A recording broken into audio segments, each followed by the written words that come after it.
So independence. I didn't know a whole lot about independence as a Johnson Countyan, so you have to forgive me for that. But I'm learning now, and one of the things I'm learning about this city is that I think all the best Chiefs fans are here. Am I wrong about that? And maybe because proximity to the stadium, Raytown might have you beat on that. But still, awesome Chiefs fans in Independence. And what a great time it is, right, to be a Chiefs fan. I mean, here we are. We've arrived, right? Dynasty. I mean, not only are we looking at all these Super Bowl wins, we have a quarterback who is in the GOAT conversation, greatest of all time.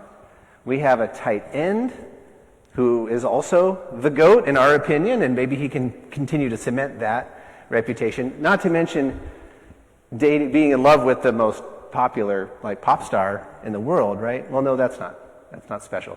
What's special is that she loves him back, right? Tight end. And we have, our defensive tackle is the best. Our coach, our head coach is the best. Our defensive coordinator is the best. We are just on top of the world, right? Susan just got chills. I saw that, goosebumps, right? The best. So, and let's be honest, it's a little annoying to the rest of the world, right? Who's not the Chiefs fans. They're kind of watching this happen and give me a break, the Chiefs again? And we can just kind of smile at that, right? Because, they're just jealous. It's jealousy, and it's okay. We've been where they are, and now it's their turn to be jealous of us. But we can enjoy it, right? Because we know that it has not always been so with the Chiefs, right? We can remember days, those of us who have been Chiefs fans for a little while are not going to want to hear the names I'm about to say. So if you need to plug your ears, it's fine. Maybe it's a trigger warning. But the names I need to say out loud right now are Todd Haley and Scott Pioli. Everybody okay? All right. We're okay. So, like I said, it has not always been so. The Chiefs have not always been an amazing team that wins games and wins postseason games and wins Super Bowls. Because we look back into the early aughts, and we see some kind of bad teams. There are always good players or good units, but there was that moment where we kind of hit rock bottom. And so the owner, Clark Hunt, went and hired a new general manager by the name of Scott Pioli, who had been a very successful general manager at various, I believe the Patriots. I'm going to forget some details here, but I'm going to take you on a little journey. Hired Scott Pioli to come in as general manager. He did a few things almost instantly. He hired, let me get these names right. Matt Castle as quarterback. Remember that guy? And Todd Haley as his head coach. And one thing that we easily forget is the first season with Todd Haley and with Matt Castle, we did pretty well. We had been bottom of the AFC West the year before. And now, all of a sudden, we won the AFC West. We went from worst to first, just like that. And everybody's like, hey, we like this. Scott Pioli, Todd Haley, Matt Castle, this is going to work. But then we lost that first playoff game against the Ravens that season. It's like, oh, that's okay. All right, we'll regroup. We're on an upward path, right? But no. The very next season, we were worse than the AFC West again. I think 7-9. So we're like, okay, maybe we can ride this out. But then the season after that, it was even a little worse still. And Todd Haley, who had been a successful coach elsewhere and had worked with Scott Pioli before, he didn't even last the whole season. He got fired about 2/3 of the way in. And if you recall, then that was when Romeo Crennel, he took over and he kind of finished the season strong. He beat the unbeaten Packers. And we're like, okay, this is going to work. But then Romeo Crennel had a full season as head coach of the Chiefs, and we went 2-14. Everybody still okay? I'm just checking in. Elmo wants to know if everybody's okay here. So these dark moments. And I just want to freeze frame that 2-14, we were at the bottom. I'm going to freeze frame that and set that picture aside. Because now I want to talk about Andy Reid. Now, Andy Reid was a very successful coach in Philadelphia. He was there for 14 seasons, and he was their winningest coach in history for that franchise.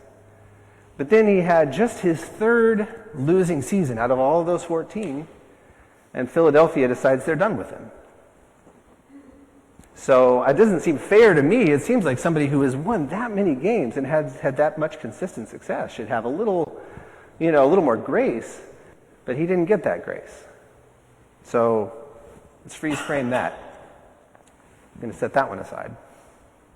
Because we have dark days for Andy Reid, we have dark days for the Chiefs, and they're lining up here. So it's a very dark time. And Clark Hunt, the owner of the Chiefs, he decides the Pioli era, the Haley era, the Crennel era, all of this, we gotta be done with this. This isn't working for us anymore. We've got to do something new. And he was aware, of course, that Andy Reid had been let go in Philadelphia. He was also aware that there were 3 other teams that had sent airplanes to Philadelphia for him to choose which one he wanted to board to go interview for another position. And so Clark Hunt knew he had to do one better than that. I can't just send him a plane. He's already got 3.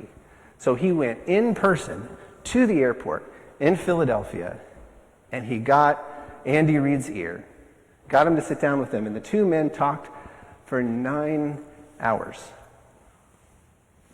So those other 3 planes were like on the edge of their seat. Is he going to get on my plane or is he going to get on their plane? He didn't get on any of those planes. After talking to Clark Hunt for 9 hours, the deal was done. Hunt knew this was the guy. This was our new era. We're going to enter an Andy Reid era. And we did, right? And he did some good things for a year and another year, and eventually then that quarterback controversy came up, and the name Patrick Mahomes.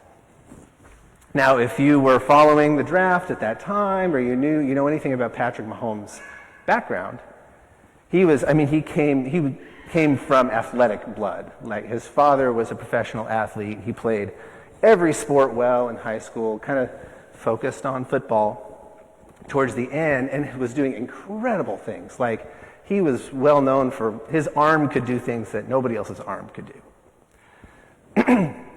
But as we got closer to the draft and the teams were starting to sniff around and see who they're going to get for their next quarterback, Mahomes got a lot of criticism in the media.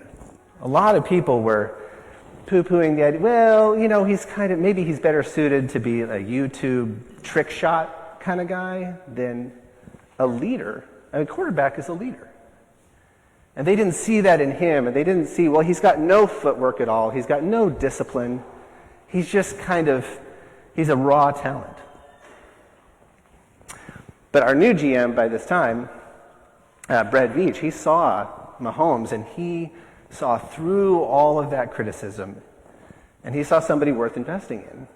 So I'm not going to go into this in detail, but they went through these crazy machinations and trades and all this to get up to that 10th pick, and Andy Reid and Brett Veach went out and got Patrick Mahomes.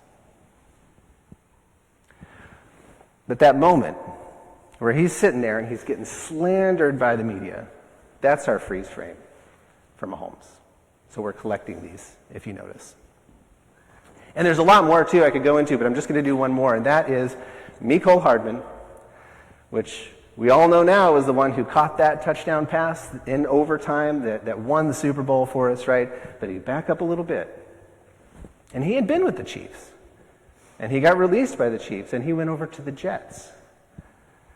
At the same time as Aaron Rodgers was joining the Jets, right? And they had all these big hopes, and they had a TV show that went over there with a mentalist. You guys aware? I don't remember what the show is called. But this mentalist guy came and sat with the Jets team, and Mecole Hardman, for some reason, got called up to the front. And the mentalist had already determined somehow that the Jets were going to win the Super Bowl this year with Aaron Rodgers, And Mecole Hardman is up there, and this mentalist is saying, okay, so who are you going to play in the Super Bowl? And Hardman says, we're going to play the 49ers. This is before the season started. Well, joke's on them, right? The Jets didn't even get close to the Super Bowl, but Mecole Hardman himself played the 49ers in the Super Bowl. But I want to back up again, because our freeze frame is that moment where Mecole Hardman thinks they're going to the Super Bowl, they're going to play the 49ers, but he gets released. Their star quarterback is injured. Hardman is released, and he's once again rejected. And this is his dark moment. This is the freeze frame we're collecting for him. And our readings have these dark moments too. If we look at it, Abram and Sarah, which are Abram and Sarai at the beginning of the reading, and Abraham and Sarah at the end, they get this big promise. They're 99 and 90 years old, and they are childless, and they get this promise from God. Not only are you going to have a child, multitudes will come from you, kings and monarchs will come from you, nations will come from you. But we see it leaves off there. And Paul gives Abraham a lot of credit. He says, he didn't doubt it for a moment, right? But well, he doubted it for a moment. He laughed. And he said, how is this possible? We've got a promise from God, but I can't see my way through to the other side of that. This isn't right. It's a dark moment for Abraham and Sarah. That's where we're going to freeze frame Abraham and Sarah. That moment of surely not. And then Jesus is dealing with his disciples, and he's talking to Peter, who just got this name. The ink is not even dry on this new name that Simon got, and it's Peter. And he got it from this moment where he had received something from God, that Jesus is the Son of the living God. He is the Christ. And Peter's on top of the world, right? But then he hears Jesus speaking in these dark ways of saying that death is coming and execution is coming and persecution is coming. And Peter can't deal with it. So he rebukes Jesus, and Jesus rebukes him right back and says, "Get behind me, Satan." That's a roller coaster, right? Jesus is just saying, human beings have not shown this to you, but God, and this is your new name, and you're the rock, and you're my guy, right? And then the next minute, "Get behind me, Satan." And then he turns around and says, "And you're all going to be on the hot seat too. You're going to be killed for what you believe. You're going to be persecuted. This is not going to be a walk in the park for you all. And if you're ashamed of me because of that, well, I'm ashamed of you right back." Freeze frame. So we've collected quite a few of these little screenshots, these freeze frames, all of them very dark, underexposed. I mean, we have a coach, a very successful coach who just got let go for losing 1 season, 3 seasons. We have a team that is at the very bottom of its division, the very bottom of its game. We have a quarterback who's been slandered in the media and everybody's doubting him. We have a wide receiver who can't seem to find stability, who keeps getting let go, he keeps getting rejected. We have a patriarch and a matriarch who have this promise and no reason to believe it. And we have a Messiah and a lead disciple who are not feeling very hopeful right now. They look forward into the future and they see nothing but death. Welcome to Lent. It's dark. And you notice I tried to focus us on those moments, and each of the stories that I just shared with you, we know how they all end. We know how the Chiefs story, well, it doesn't end, none of them end, but we know where the Chiefs story has come, and we know where Abraham and Sarah, where their story went, and we know where Jesus and Peter and where their story went. But that's not where we're at right now. And that may be not where we're at in our own lives either. And so we have to stop and consider how we handle these moments. I will admit, I, for one, get stuck when things look dark, when things look a little grim. I tend to go inward sometimes and say, well, this is my life, right? It's just the way it is. Or if I'm not doing that, I'm just sort of skipping over it and trying to ignore and say, this isn't happening, it's all going to be fine. And I don't pay any attention to what God is trying to do in me unless I stop, I freeze frame that moment. And I remember that I've been here before. I can look at my own story. I can look at the story of the chiefs, at the story of Abraham and Sarah, the story of Jesus and Peter. I know how this goes. And we know how this goes. But let's not go there too quickly.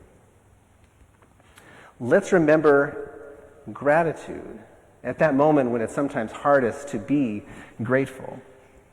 Maybe Andy Reid can look back at his time in Philadelphia and say, thank you. Look how much I learned. Look how much I grew through that. And you know what? Andy Reid does. He says those things. He's thankful for those times. Maybe Patrick Mahomes can look back at the harsh things that people said about him when he had no footwork and no discipline and say, thank you. That pushed me forward. That drove me to become what I am. And Nicole Hardman, and MVS, and Abraham and Sarah, and maybe yourself. When you're trying to make sense of your current situation, remember that you've been here before. This church has been there before. And that we don't grow through these experiences by ignoring them, and we don't grow from them by getting stuck there either. We thank God for those times of darkness because, look at this, we have a story. What if the Chiefs' winning era that we're in right now had been preceded by a winning era, and that had been preceded by a winning era, and all we do is win from the beginning until now? That story is so boring. Even Chiefs fans would get tired of it. Like, oh, for goodness sake, not another Lombardi trophy. Just throw it in the closet. It's not interesting. It's not human. It does not make us who we are. What makes us who we are is learning through those dark moments and then coming into the light. And you know what? Back into the darkness again. And the church seasons show us that. I am thankful that I have a story. I'm thankful that St. Michael's has a real story. And that when we look at stories of Abraham and Sarah, when we look at the stories of Jesus and Peter and his disciples, we get to join our story with God's story. And what a powerful thing that is, because we know God's not going to get stuck in the darkness. We know Jesus is the light of the world, and when he goes through darkness, you better believe he's coming out into the light, and we're going to go with him. We're going to go with him. I'm thankful to be together because the worst thing you can do in the darkness is to be alone. And we are not alone. God is with us and we are together. So if you feel like you're in a time of darkness right now, personally, please see how your story connects with the story of God and talk to somebody else. You will be shocked how much your brothers and your sisters are going through too. And we can walk together. Amen.